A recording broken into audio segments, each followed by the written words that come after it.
Welcome back, everybody, to Comic Shop Talk on the Late Night Chat Network. I'm your host, Nico, and joining me today, as always, my co-host, Chris. How you doing? Hey, not too bad. How are you? Not bad, not bad. Looking forward to talking about some comics here with you today. We actually are getting this episode out a little earlier than usual this week, so taking advantage of that. Make sure you're subscribed to the channel, everybody. This is our weekly comic book review show where me and Chris talk about the books that we read week to week. We give you our thoughts on the books. We, let you know what we thought of them, our ratings and reviews, and we show off some of the art. And sometimes we talk about, new comic solicitations and other comic book related news, all kinds of stuff. So make sure to check it out every week for your comic book kind of update on everything going on in the industry, as well as me and Chris's thoughts on the new books.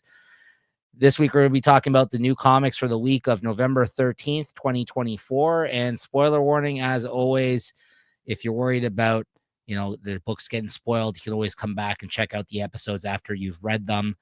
And we have a playlist here, all kinds of episodes and comic book content, even some of the older stuff you can check out here.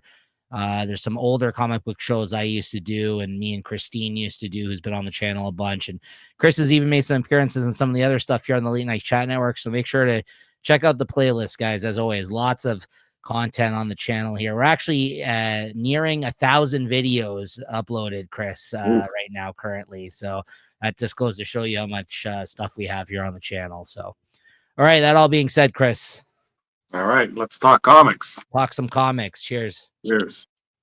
Go to the back of the fridge to get this one.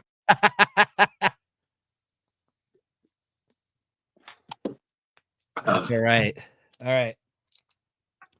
First up on the docket here today, of course, we got to talk about G.I. Joe #1. Big release here this week from the Energon universe.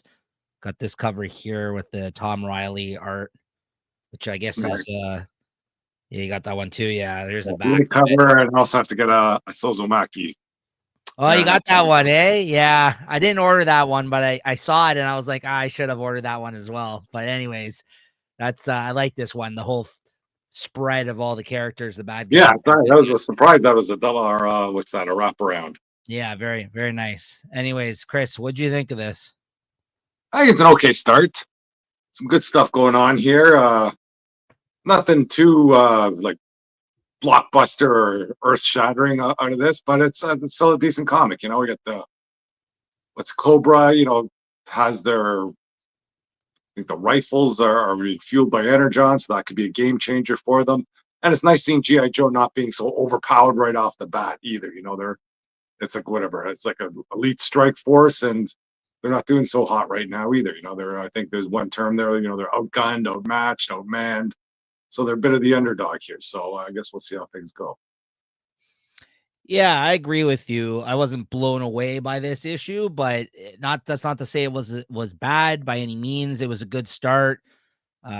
Just kind of starting things up here now that the actual Joe's team has come together and is introduced in this issue. Obviously, they were all kind of scattered about through the miniseries prior to this, and in this one, you kind of see your main Joe team.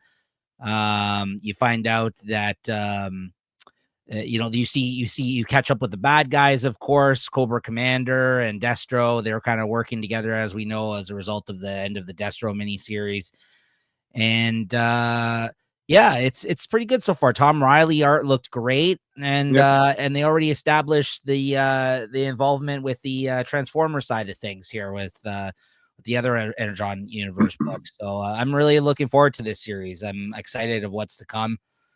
And yeah, I thought it was a strong start. I really liked it. It did end with a bang, though. I'll say that much.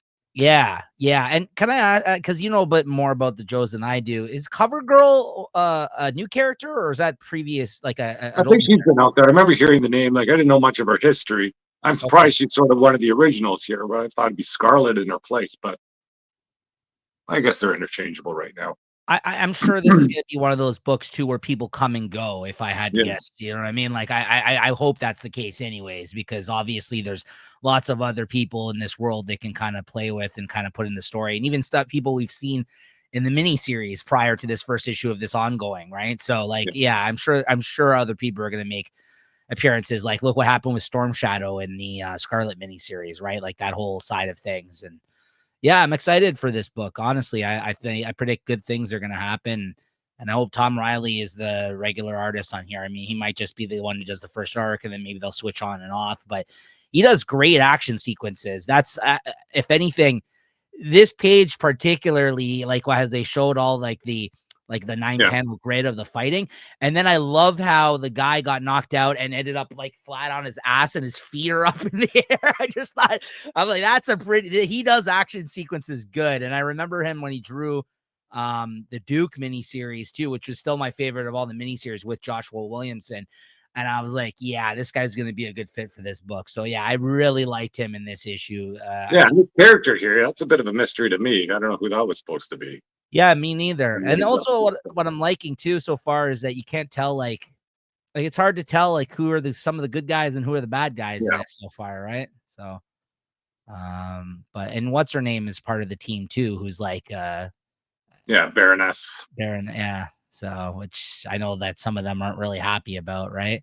So well, someone's gonna go sideways there sooner or later. Yeah, absolutely. So but let's just get to that last page here. As Chris mentioned, some big things happening here at the end. Not flipping through these fast enough here today. Yeah, looks like rock and roll might have gotten killed here the first issue, right? I would imagine so, unless those Energon, are set to stun or something. But he looks like he's finished. Yeah, so I guess can't believe they killed him like he was a popular character. We'll see how that, and that just gives us the opportunity to bring in another person if he does die, right? Like I just said, we'll see. Anyways, what'd you give this? Give it a 3.75. Yes, I agree. I think 3.75, almost a 4 based off the art. I really like Tom Riley on this book, but yeah, I'll give it a 3.75. We'll see where it goes. All right, next up we got Psylocke #1 at the art germ cover here. Yeah, I don't know if I forgot to pick it up or they forgot to get it for me or something on my LCS, but we'll see how it goes. I'm not too disappointed I didn't get it, but I thought the comic was decent. Had a little bit of a Scarlet vibe to it that we just read, but then it turned out they kind of moved away from that, and whatever. I think there's some what mutants that she was protecting, but that scene in the beginning was total baloney there, where Cyclops is, you're too close to the edge there, Psylocke, you gotta take a couple of weeks off. I don't know what that was about, but other than that, I thought it was a decent comic.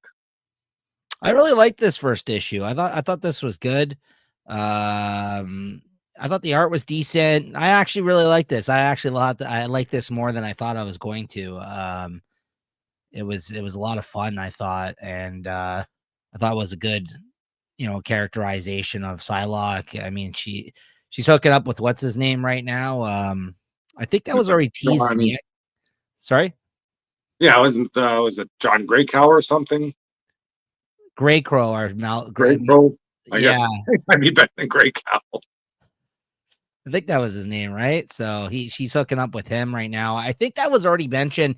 That's the only thing I will say about this issue is it felt like some of the events of this issue we already seen in the X-Men ongoing series. Like they obviously showed her with that team that she's part of in this, but I felt like they was retreading some similar ground with the character that we already saw. Cause I feel like they had a moment with her hooking up with him in the X-Men book. Yeah. Then again, we get it here. I don't know. That's kind of, but otherwise, I thought this was a good issue. I hope this is just a mini series. I mean, I might. I hope it's just a mini series. If it's something that's necessary, I'm not sure why. I'm not sure it is, but it's worth reading, I imagine. Yeah, I mean, I thought it was a strong start, but if it's more than a mini series, I don't know how interested I'll be in it moving forward. But if it's a mini series, I'm probably going to stick with it. I didn't think if this was like a bad issue, I probably would have dropped it right away. But even though I think I have the next one pre-ordered, but I thought this was good. I really liked the way I thought the action was good, and I thought it was interesting so far. The way she's using her powers. I mean, she wrote a good Psylocke, I thought. What'd you give this? I'm only giving it 3.5. I'm gonna go 3.75 on this too. I actually quite enjoyed this. I maybe it's just because I went in with low expectations. I picked it up mainly for the cover because I like Psylocke, and I'm like, oh, art during cover, why not? But I enjoyed this quite a bit. So yeah. Anyways, okay, we'll move on here. Next book here we got Batman. Where is it? Absolute Batman #2. I got the Daniel Warren Johnson cover this week. Hold on, let me just move in on this one here. Yeah, this is pretty awesome. You see like a whole spread of all the guys Right. he beat up on the rooftop. Really love that one. But you got the Yeah. regular cover there. Yeah, Yeah, nice. just a regular cover. Which is also really nice. Yeah, the Nick Dragata cover. Yeah. What'd you think of this? Well, once again, nothing that's blowing my socks off, but it's a good read. And I think with Batman, it's just overblown with all the different worlds that he's in. If this was the only sort of other multiversal Batman, we've seen recently, I thought I'd like it a lot better. But there's just other like, I like Beyond, the Batman Beyond, not Batman, the White Knight Batman better than this. Just other different worlds that I've seemed to enjoy Batman in more than this. Maybe I just got to get some time with them. But his story just doesn't track for me here. How they try and make him always some guy with no money and all this, but he's still got a freaking whack of crazy stuff that he shouldn't be able to afford. I did like the stuff with the new team, or not the new team, but his friends that he's hanging out with, and how they all kind of work together. That was kind of pretty neat. That's about the only one of the good things, or one of the highlights for me. And some good scenes here, like this building burning. But Yeah. His friends are all basically his rogues gallery, except for the yeah, Joker. Like it's like the Croc is there and Riddler is there, and there's like all these like little nods to who they are, like whether it's by name or like the fact that the Riddler's wearing a question mark necklace. So like yeah, there's all these kind of like nods to the fact that yeah, these are his friends, yet they're actually the characters we most commonly know as his rogues gallery. So that's kind of an interesting change. And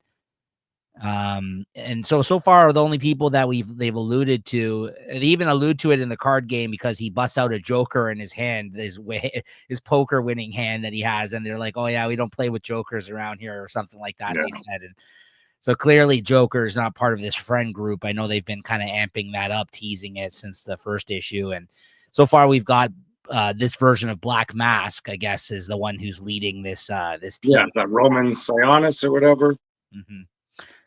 I actually really like the Gordon angle. I thought that's interesting. I like that his mother's around in this book, as opposed to him having no parents, and that she's involved with like, I guess she's a cop, like she knows Gordon. Yeah, I don't know. I'm with you. I know there's a lot of Batman out there and a lot of different versions. I think it's too early for me to say whether I like other Yeah, versions but of it. the art is still kick ass. I think it suits this story very well. And the writing, he is laying it on thick there. I like that. What's that line near the end? He's Batman AF, because what's that? Alfred's sort of watching him. He's saying, "Oh, any good soldier army, though they'd be, doing kind of, retreating and then moving forward, advancing forward all the time. And Batman's never retreating, so he's always advancing forward. So he comes up, oh, he's Batman AF, which I imagine has other connotations. That's So what I I thought thought. that's kind of a funny line there. The thing I thought was ridiculous, though, is and correct me if I'm wrong on this. Did he go through a elevator shaft that turned into an escape vehicle at some point at the end there? Because Alfred meets him, it seems like, when he goes through that elevator shaft when he's trying to get out of the building.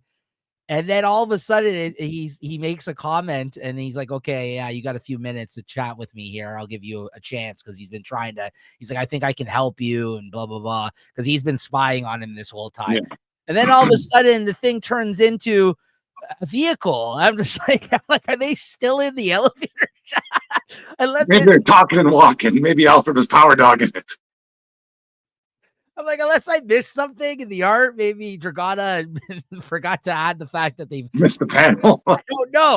I don't know, because I'm like, if that's the case, I'm like, how does this turn into this vehicle? Because I'm pretty certain that's where he kind of dropped down to when he was trying to escape the building. And then it looked like he kind of came through some sort of panel I thought was an elevator, like because he went through an elevator shaft, and then Alfred's waiting there for him, and then he's like, "All right, you got yourself a few minutes," and then it transforms into this vehicle. I'm just like, I know it's Batman, but like you said, like I don't know, it's pretty crazy. And then yeah, there's a whole thing where it looks like Catwoman or whatever talked to him when he was a kid after the zoo incident with his father. It appears so, Yeah. Selena. So I don't know. I'm still I mean Nick Dragotta is a great artist. So I would have been reading this, whatever, how, like, doesn't matter. Like, I'm going to be checking it out, but I think it's too early for me to tell. I'm not going to say like it's my favorite thing out in terms of Batman comics, but I don't know if it's like, it's hard to determine whether or not, like you said, White Knight is better. And well, I don't know. It's too early to tell for me. What'd you give this? I'll give it a 3.75 though. I'm still, excited to read it, and I'm just expecting more, I guess. Yeah. Yeah. I give it a 3.75 as well. Next up, we got Venom War Wolverine #3, Chris. I think that concludes this mini series. Well, it came with a sick cover, so I can't complain about that. It is a nice cover, yeah. And I think at the end of or the beginning of this one, looks like Wolverine's got everything all cleaned up, and he's about, the lady there asked him to stay. He's, oh, yeah, I'm not that kind of guy, and he takes off and drives away. And then 5 minutes later, he rethinks that. He goes, oh, maybe I better turn around and see what's going on. And then I don't know, freaking whatever. I don't know how these things come back, but shit hits the fan there again, and whatever, that Venom zombiote is taking that whole family, and somehow they end up on a boat somewhere. I know this seemed to be more of a story of how that Venom zombiote is fighting Wolverine's healing factor or something. It's I don't know. It was just weird all the way through. I did like this issue more than the other two, but as a series, I thought this was kind of wacky. Yeah, and it kind of more so focus even more so on the family and their troubles, like the fact that he kind of just dropped it. That all this stuff is happening with this family that has a bunch of issues, and Wolverine kind of just dropped in on the action during this. And I don't know. I guess you're supposed to try to relate to them in the midst of this whole thing with Wolverine, but I much would have rather just had 3 issues of him fighting this, the Venom War stuff instead of like this other side story of these characters. Quite frankly, I just don't think it meshed well with this Wolverine story, to be honest with you. Sometimes it does. I mean, Wolverine can kind of help somebody on a human level or get to know somebody. I've read all other stories like that with him, but this one just didn't work for me because it's like in the middle of an event that doesn't even seem like he should be part of to begin with. You know what I mean? So Yeah, it was whatever for me. I didn't really like this miniseries. I yeah, think the what was it called? The last one, Blood Hunt miniseries was a much better Wolverine miniseries in the midst of an event. yeah, Um, definitely. This yeah, one, yeah, it's just like Wolverine and Venom's always good when they get together, but against these zombiotes, it's just into there's no stakes in it for me at least. yeah. So yeah, I mean it's fine. What'd you give this? Yeah, I was giving it 3.5. I'm gonna go with 3 on this one, and I would probably give the whole miniseries that. I didn't like it very much. Yeah, Uh, I give the miniseries a 3.25. Next up, we got Venom 39, Chris. Well, once again, I don't know how this story drops in there or how Loki gets involved, but he is. And I guess Old Man Dylan, he's in Asgard or somewhere with Loki, and he's trying to forge some crazy weapon. How that comes into play, I guess we'll find out. And then there's a lot of story about how Meridius was kind of just lying in wait from the beginning of time, basically just watching things happen, waiting for all this stuff to happen. And it looks like he kind of starts spying on Eddie Brock when he was a little kid. He was Eddie's parents' neighbor, and he kind of just checks in on Eddie throughout the years. And then I don't know what happens with Meridius and Dylan. That Dylan or shouldn't be in there when he does pop in, and that kind of throws a loop in Meridius' plan. So I guess all his planning for years has been kind of gone out the window. And what's going on with Venom and And Loki, it looks like he makes two bullets out of some magic material. And, Loki seems to want some of this stuff too. What this material is, I don't know. And Loki kind of makes a knife. And then it just brings at the end, it brings you back to the ending of Venom War 4. So at least it kind of pulls everything together. And hopefully in the Venom War 5, you know, all this will come together. It was an okay story, but how this all stuff fits together, that's too many layers for me.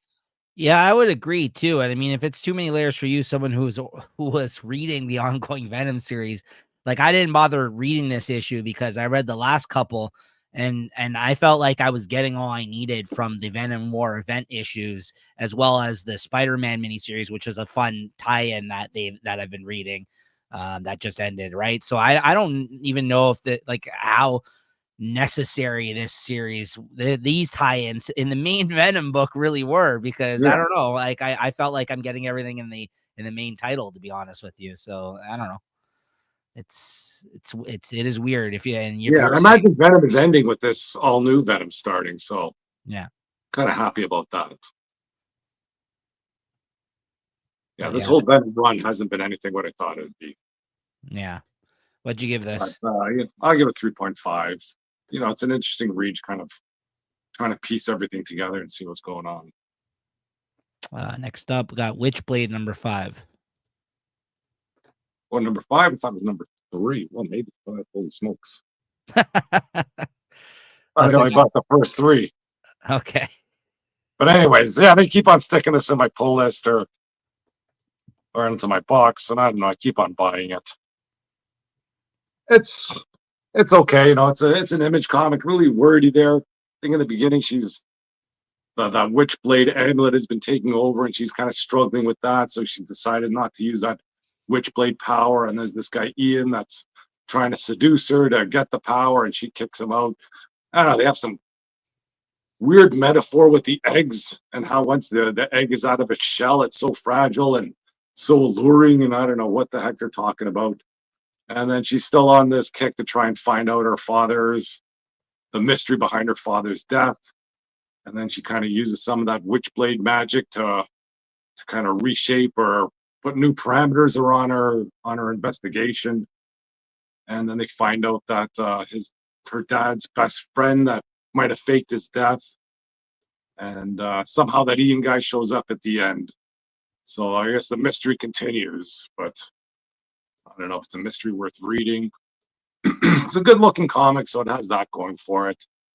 These are new characters, so maybe I'm just not in the vibe that they're putting out yet. So if they keep on dropping it off, they keep on giving good covers, I'll probably still keep on buying it, unfortunately. But I've tried not to put it on my pull list, but somehow it ends in my box. I give it a 3.5. You're like the LCS's most agreeable customer. You're like, oh man, I've seen some people freak out if something's missing or something's added. As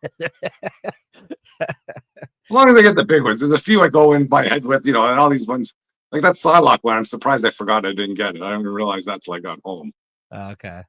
Then I don't know that Psylocke character. I was a big fan of her back in the day, but they've changed her up a lot too recently. So Right. Next up we got Green Lantern 17, which I didn't have the art for here because yeah, Chris unexpectedly read this week. What's going on with this? yeah, I've been hearing some good things about this comic. I hear the writing was good and the art's been decent, so I thought I'd give it a go. And it sort of fills that intergalactic or space need. I think right now there's some civil core is what the arc is called. I guess a little play on the Civil War, and it seems all the lanterns are at war. The United Planets, or is it the United Federation of Planets, or the United Planets? From what I thought they were a force of good, but it sounds like they're not doing so hot right now, and they're trying to take over the galaxy. I've read some stuff where they've kind of put a quarantine on Earth, so all the Earth Green Lanterns have been trapped on Earth, and there was some other character that was being pulled up. Sinestro shows up there. And he was being fueled by the Red Ring, and I don't know, he blasts some planet. So there's a lot of good things going on. There was an interesting read. I kind of was dropped into this out of nowhere with no pre-context or anything, but I thought it was a fun read. All the characters, Guy Gardner's there. It's Jon Stewart or Jon. Yeah, it's Jon Stewart, right? Hal Yep. Jordan, Kyle Radner. Then Kilowog, like Kilowog's like a yellow lantern. Some of the yellow lanterns are trying to take up. They have Jessica Cruz as a prisoner. So there's a lot of stuff happening in there, and I might continue on reading this. And if I do see that issue kicking around, maybe I'll buy it. I'd give it a 3.75 for dropping in, and it's explained everything pretty well too for the new readers. Nice. Wow, sounds good. Next up, we got Black Hammer Spiral City #1. Yep, that's right. Black Hammer's back again with this Mike Mignola cover from artist from Hellboy. Wasn't he done last time? Yeah, it's back. You know what's funny? Now that you mention it, because once I talked about the finale of the last series, it was like years worth of storytelling in Black Hammer and like different mini series and stuff that had come out, and different mini series that spun out of it that were focused on the characters in the series. Like several years probably it was going on, and I love that series, but I felt like the last couple of years I wasn't as interested in it, and then I thought it ended strongly. And this is written by Jeff Lemire, as always. This was like basically him going off and doing superhero comics when he left DC, and he started this Dark Horse comic series, which was like basically like his like attempt at like it felt like a Justice League book of sorts. Like there was all these kind of versions of characters that you could tell were like his versions of other characters that he enjoys if you were at DC writing them and this kind of stuff. So like he made a really good book and a really good superhero like world with this Black Hammer book. I really enjoyed it. And then I feel like, Chris, I think I had heard he was ending it because he had an exclusive, I think, contract with Image. But then I think originally he was supposed to be doing the Black Hammer book, I think, on the Substack stuff, Chris. But then as we know, Substack hasn't really been panning out the way I feel like creators had hoped. So maybe then he was able to figure something out in terms of his contract to continue Black Hammer over at Dark Horse. Because I might be wrong on this, but I think that was the plan, or that was the case at some point. Anyways, I think the series was supposed to end and then continue somewhere else, but here we are. It's still at Dark Horse. So, but this felt like a fresh start, to be honest with you. I thought this was really good. He has an interesting artist, Teddy Christensen, with him here, which isn't like your normal your regular superhero comic book artist. He did a bunch of books, I remember, like back in the Vertigo days of DC Comics, and I'm sure that's why Jeff Lemire is a fan of his. And he definitely has like a more like indie kind of approach to his artwork, but it looked interesting. And in the first like 2 or 3 pages of this book, they sum up everything that basically happened in that period of Black Hammer really well, to the point where you kind of get caught up, everything you need to know. And this feels like a fresh start, focused on different characters now. And, but the thing is that the way he's writing this book is definitely darker, I feel like, than the last book that he did. And it feels like a very real world kind of superhero book. They're kind of being ostracized as like the fact that they're kind of like being treated like mutants essentially in this. People hating on soups now. Like people are hating on superheroes.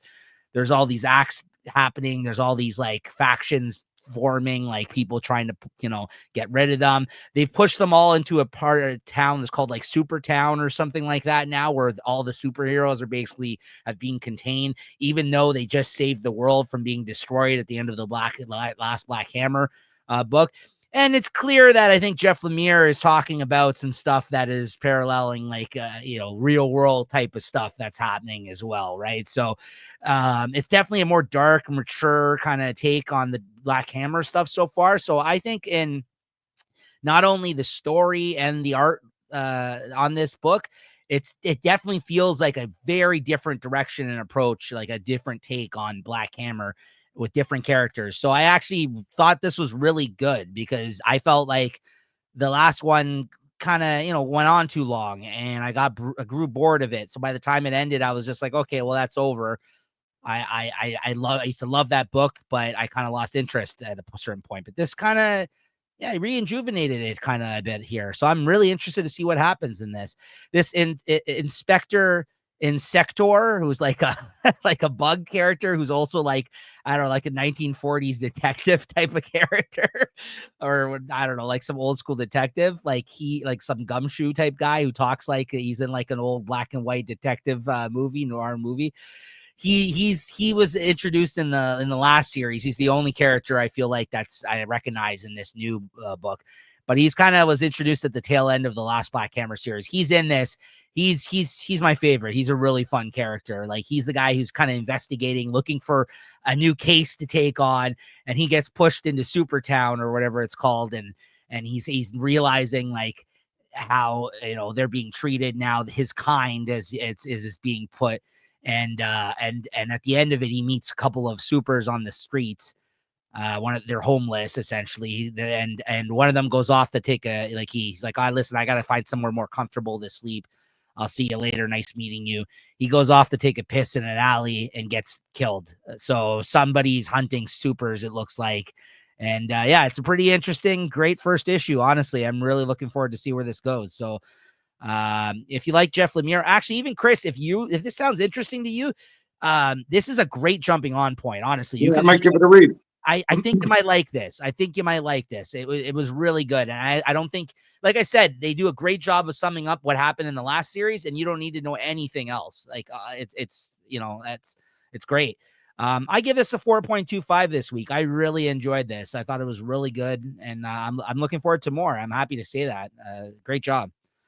Next up, we got let's see here, Batman Dark Age #6, which concludes this mini series with written by Mark Russell, who's he's currently writing the what's it what that we're liking, the X Factor book, and drawn by Mike Allred.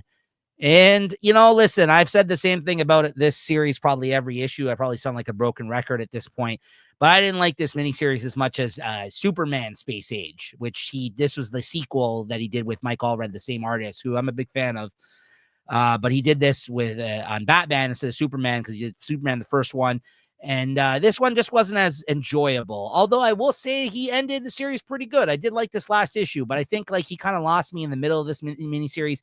He just didn't have as good of a take on Batman. And you know how like in X Factor he has like like the power dog and like some of like the funny jokes that he kind of inserts into things. There wasn't enough of that in this. Like some of his social commentary and like his like absurd type of moments that he kind of usually inserts into his work. A lot of tongue-in-cheek type of jokes. Yeah, not really as present in the Batman book. I don't know if it's because like he couldn't find a tone that like that. Maybe he didn't want to make it wacky because it is Batman, but Superman, he was able to do it in that book because it's like, the old like golden age Superman was wacky. There's all these like crazy stuff happening in the Superman comics, and I think that book was he did a good job of kind of inserting that kind of stuff. And the other book kind of had him talking about like different moments through like American history and stuff like that, whereas this one kind of tried to tell a story that Batman was telling as he's in the old age home and he's old now. And it actually had some moments in this issue which kind of tied into the Superman Space Age miniseries that he did to kind of make it seem like this all happened within his own kind of version of the DC universe or whatever. So I thought that was pretty cool.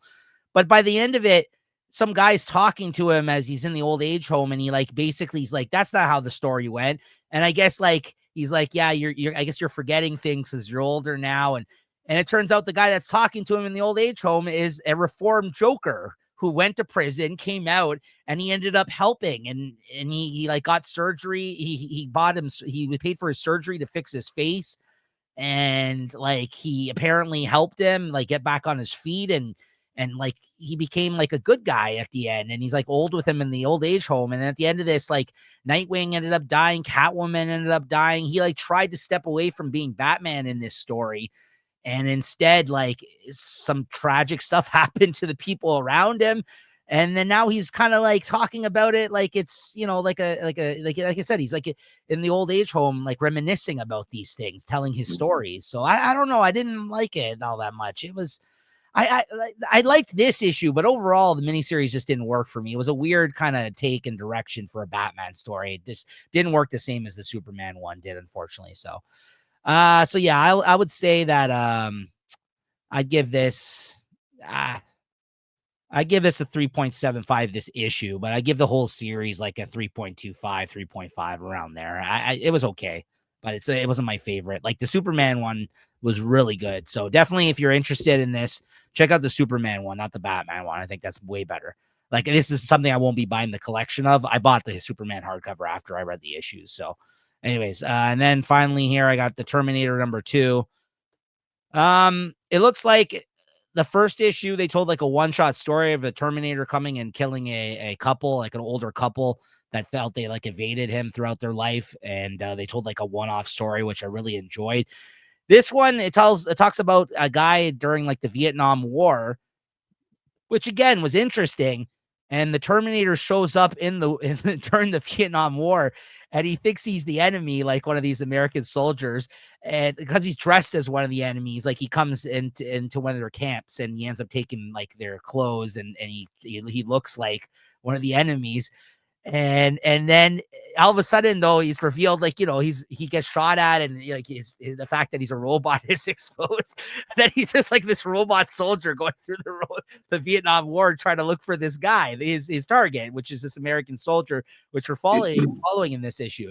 So that was fun. But then by the end of this, it turns out, I guess, I don't know if this is now going to be the rest of the series or this is just like maybe a two-parter, but it wasn't just like a one and done issue like the first one was. So I actually didn't enjoy that as much because they're like, oh, to be continued next issue. I much have rather this miniseries just been like every issue there's a new target, and then we get to see if they get away or if he takes them out or whatever, right? And as much as I'm interested to see where this goes, I just wish they could have stuck with that formula. Yeah, the guy axes him, he like puts an axe in his head, and he just takes it out and kills him. So there's definitely some like Terminator moments that if you've seen the films and enjoy the films like I do, then you might find some enjoyment in this. But I didn't think the art was as consistent in this one either. If it's the same artist as the first one, the first issue looked better. I wish it was Arnold, though. It would have been so much better if it was Arnold doing this, but he's not really a bad guy, right? So I get why they didn't use him. And plus Arnold wouldn't probably allow it. He would we'd have to get paid for something like that, right? So anyways, I give this the 3.25.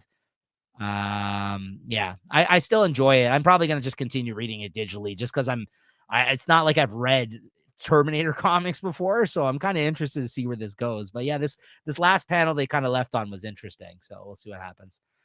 All right, Chris. DC versus Vampires World War V #4.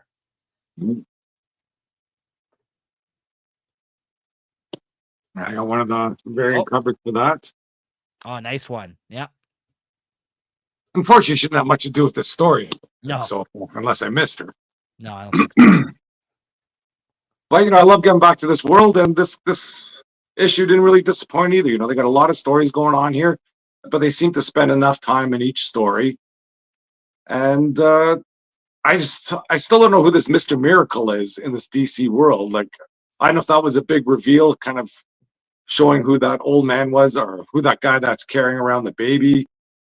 And a lot of mystery players here. This old lady that's trying to talk to Barbara Gordon. I guess you find out that she's not dead. You find out Ra's al Ghul is the Batman, or that was kind of lurking around before. And I do kind of like the back and forth he had with, yes, I guess, Mr. Miracle when they're in that cabin. There's some just good stuff all around. The stuff between Alfred and Ra's al Ghul, that was a good battle. That was my favorite of wit there, and just great things. And I still like Oliver Queen here, Green Arrow. He's a kick-ass character in this universe. Yeah. And it ends up with with him having the arrow at Damian Wayne, and it looks like he's ready to put that arrow through his head, which I doubt they will, because he seems to be a key character in this book. Mm-hmm. And everything was great here. I'm just looking at this over here again, the stuff with Lobo and Superwoman. They had some great back and forth banter. What else can you say about this?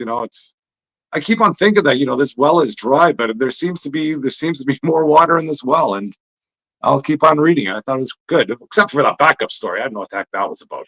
Yeah, it was a Let me Black just Light. give you more of this world. I don't know what you need that backup story for. Yeah, it was a Black Lightning backup story, if I'm not mistaken. Yeah, I didn't Yeah. even add it to the art here because I didn't find it all that interesting. But I mean, yeah, it was fine. But yeah, I agree with everything you said there. Honestly, best issue of the miniseries yet. I thought I loved this issue, and my favorite part was the Alfred and Ra's al Ghul going back and forth because he's basically calling him, "Oh, yeah, excuse, get this manservant out of here." Like he basically, like he keeps referring him to the fact that he's a butler. Yeah, he just helped. And he's just like, yeah, well, clearly you don't know how to wield real power because, you know, he had the ring, and he says all this like Yeah. shit like that to him. And he's just like dismissive of him. And like they fight back and forth so much that he just gets away. He's just like, screw this. And then he goes out and seeks out Green Arrow, which, like you said, he's just a kick ass character. And this Ghostmaker showed up in this, which was pretty cool. I thought it was really interesting to see him, you know, of course, from the James Tynan's run on Batman. You know, it's not like he's a character that's been used all too much. To see him show up was cool. Sorry, do you mean you don't know who Mr. Miracle is in the context of this story or just in general? In general, I think. He's a new god. Okay, well, that doesn't help me either. Yeah, he's Big Barda's husband.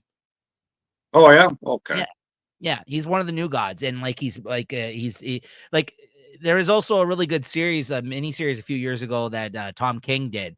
That a Mr. Miracle mini series that was really good. But yeah, he's basically a new god. He's like a Kirby character. He's been around for a long time, and he yeah, he's his whole thing is that he's like an escape artist essentially, right? Like he can, if you imprison him, he can figure a way out of it. Like yeah, he's like he was raised on Apocalypse. So he's like one of the new god characters essentially. So yeah, and he's with Big Barda.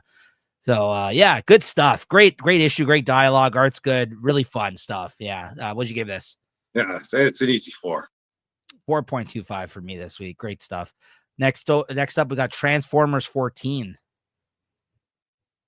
Let's see. I got one of the variant covers for this. I think it was a spoiler cover. Oh, nice.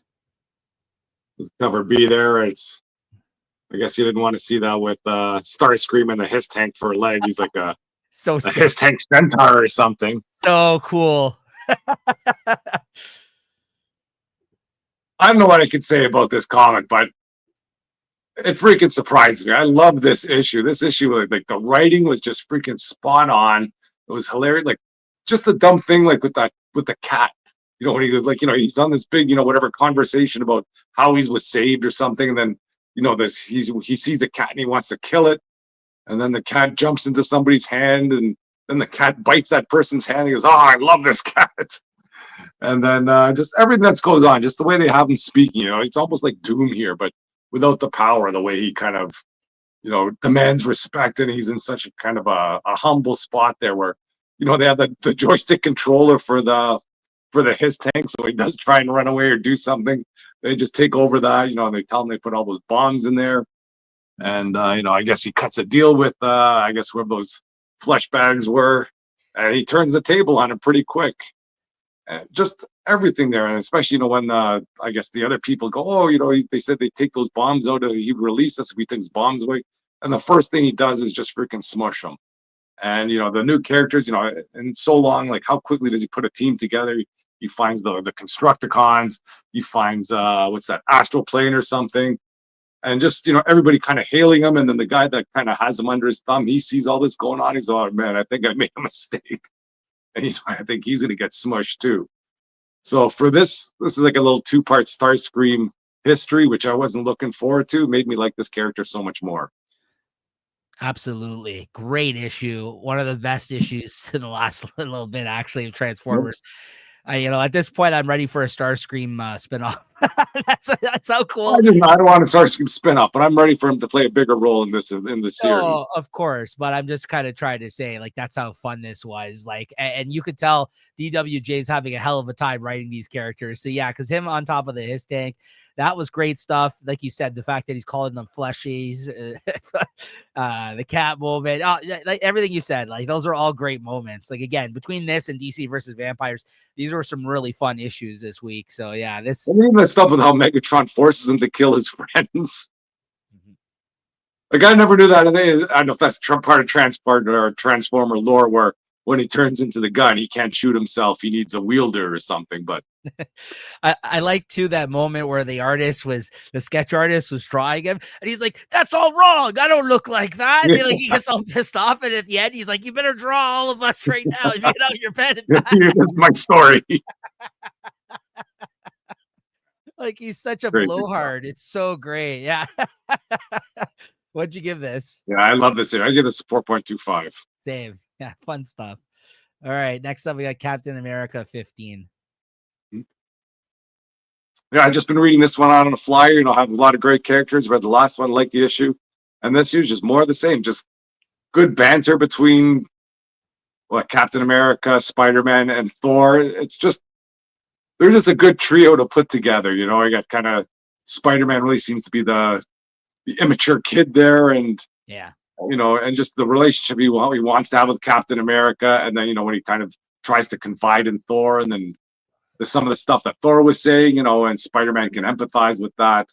And the story's kind of wacky here, but it does lead to some good moments, like when whatever this ghost lady opens that portal, and she, in the way they kind of do in their Asgardian speak, don't look back, or the evils will haunt you for life. And of course, when they go through, Spider-Man freaking looks back, he's like, "Oh, holy smokes!" And he has to run up to the front. I'm enjoying this series or these last few issues more than I should, especially for what the beginning Captain or whatever this whole run of Captain America has been like. I thought it was kind of not on, not the greatest, but I've been loving these last two issues, and I'm looking forward to the next one.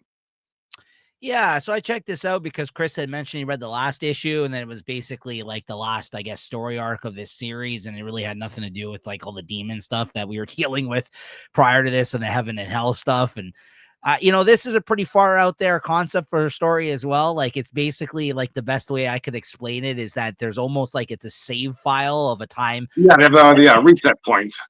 There's like a saved memory point or of Broxton, which was a concept and story that J. Michael Straczynski, the writer of this book, actually introduced into Thor like 20 years ago when he did like 12 issues of a Thor run that he did. So this is actually almost like he's revisiting that time and place of his storyline that he created, that Broxton floating town stuff, which actually was used in the place of the film. Like that's where he met what's her name there in the movie. Yeah, Foster. Yeah. Was like Broxton, Oklahoma or whatever. So like that whole idea is they kind of it's a writer revisiting something that he previously kind of had put on the map in terms of that whole concept of the floating. So it's kind of interesting. He's using this kind of far out there idea of like, there's people that are like basically like echoes, like memories of this time and place, like of this basically saved memory of it that they're trying to basically go back to and reestablish. So I don't know where this takes place in continuity, because this feels like Spider-Man's never worked with them or known them before in this issue. But you know what? It is a fun story. There is some good dialogue, like you mentioned. And this reminds me of how the series felt at the start before we fell off of it because it became crap all of a sudden. Yeah. This is kind of going back to the basic ideas that they kind of established at the start of this series, where it's like, yeah, Cap is just trying to live a normal life. Like the whole reason this happened was because he just wanted to have a dinner with Spider-Man. And all of a sudden Thor came and visited him. It's like, hey, I need your help. And then he's like, hey, Spidey, you might as well come and team up with us now. And so it's kind of, so it's fun. I agree with you. I'm definitely going to read out the last bit of the series here as well. So what'd you give this? Yeah, 3.75 all day. Same. Yeah. And then next up we got Uncanny X-Men number 5. Yep, this is another one that was missing from my pull list. But I enjoyed this issue though. Like I say, I think I've been liking this issue a lot more than or this series a lot more than the X-Men series, which I found surprising. But this was kind of some good stuff there. I thought the art was great here. I'm liking Rogue a lot.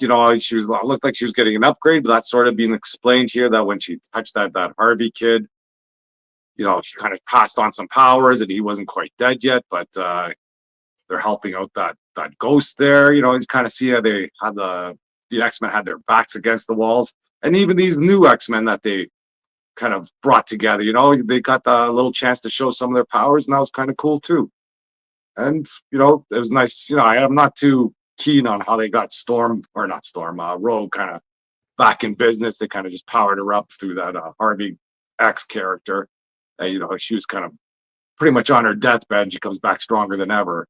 But yeah, comics, whatever, I'll take it. But yeah, I thought it was a good issue. I agree with you. I think this is probably my favorite of the X-Men titles, at least the most consistent. I obviously have been really enjoying X Factor a lot too, but in terms of like more traditional X-Men books, this is better than the X-Men title, and it continues to be. And David Marquez, the artist on this, is just a great looking artist for this book, and I like the team. And every issue, I like this more and more. I really like Yeah. where it's going. It's good stuff. I mean, this is nothing new in terms of like going around rescuing mutants and trying to help them adapt to their powers and everything else. But, sometimes retreading the same old ground is not a bad thing because it works. It's stuff that we already enjoy about the X-Men here, right? And I feel like we need something that's familiar out of all these new Yeah. books, right? So this is definitely scratching that itch for me. I think this is I wasn't too keen on the ending though. Like, if I read yeah, this right, did they go to their enemies, basically the people that took over the for the Professor X house and gave her the whatever that demon, said, "Hey, you better lock her away good, or we're coming, or we'll get you, or if you weaponize her, we're gonna get you." It's like, yeah. how can you trust these people? She did say that, yeah. Yeah. So, I don't know, we'll Like, see. I'm that's gonna go sideways. sure yeah, probably. What'd you give this? But I'll give it a 3.75. I like that. Same. Yep.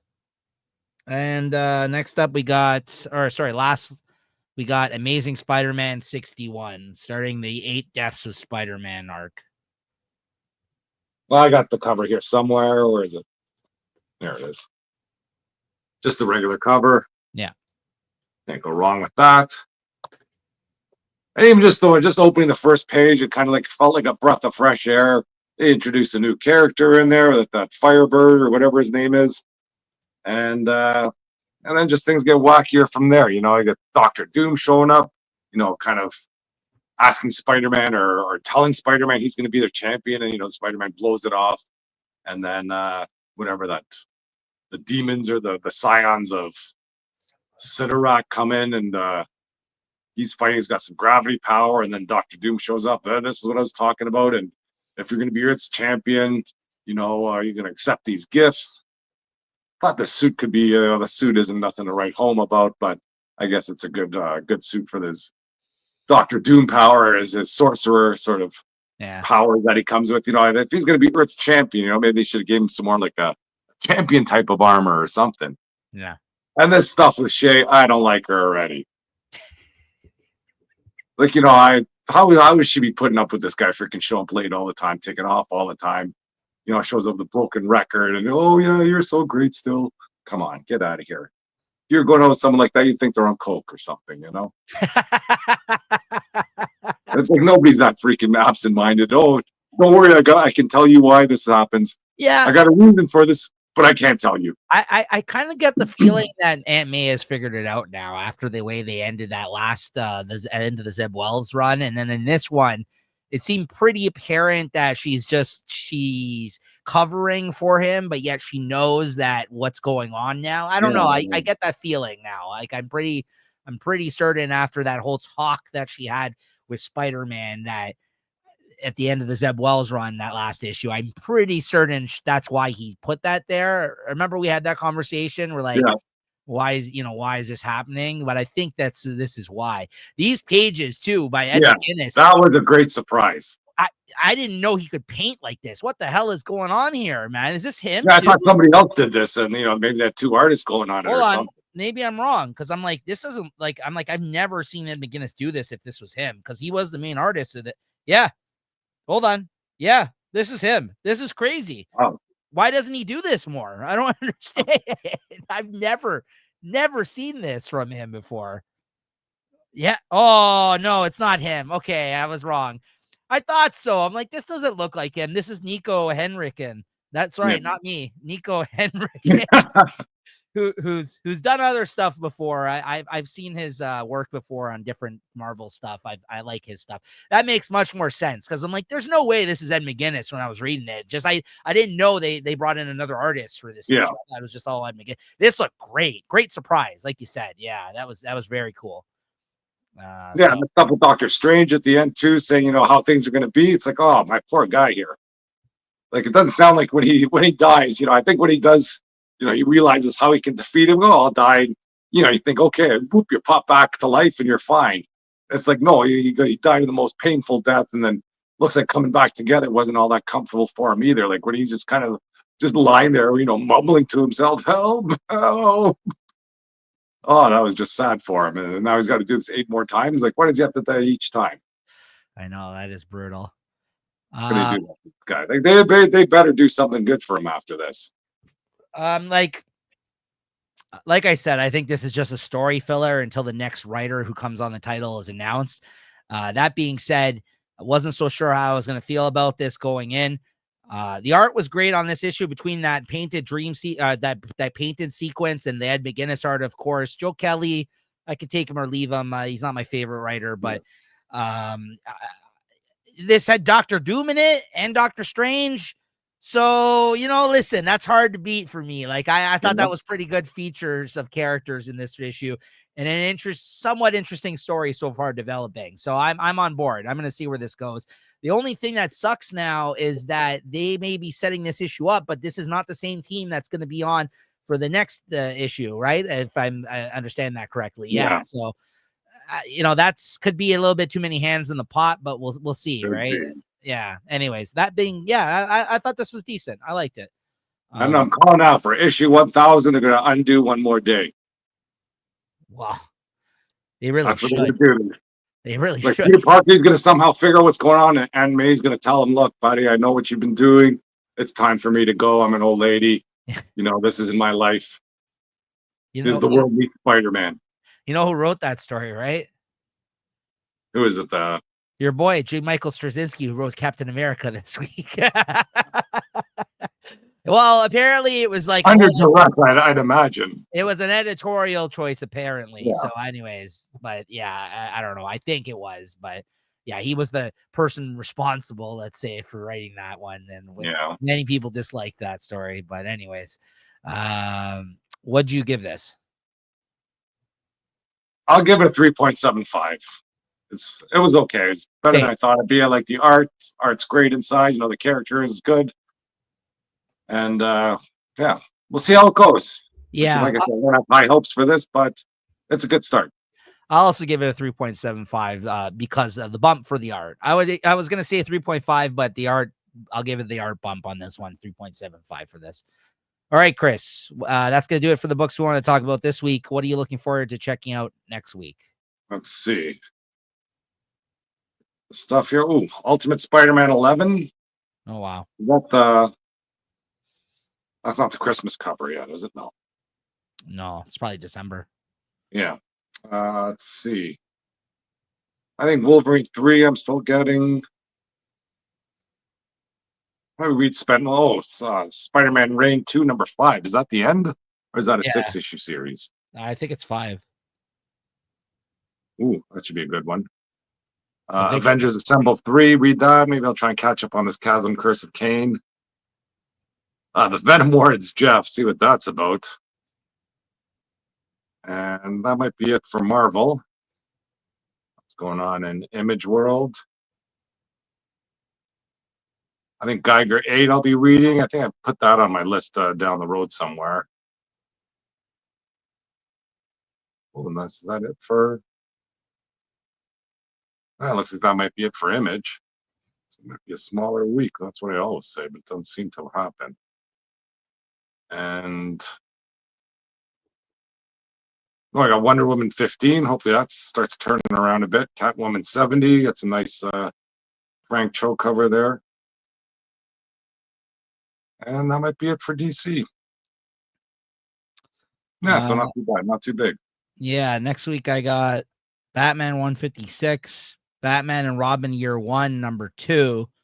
which now it looks like they've updated it to say it's 2 of 12. So that's cool. I mean, I'm glad that's like a definitive number for it. It's not going to be like an ongoing, but with Chris Somney and Wade doing it, I didn't think it would be like forever, but that's pretty good. Batman Superman World's Finest comes out. Moon is Following Us number 3 comes out through Image.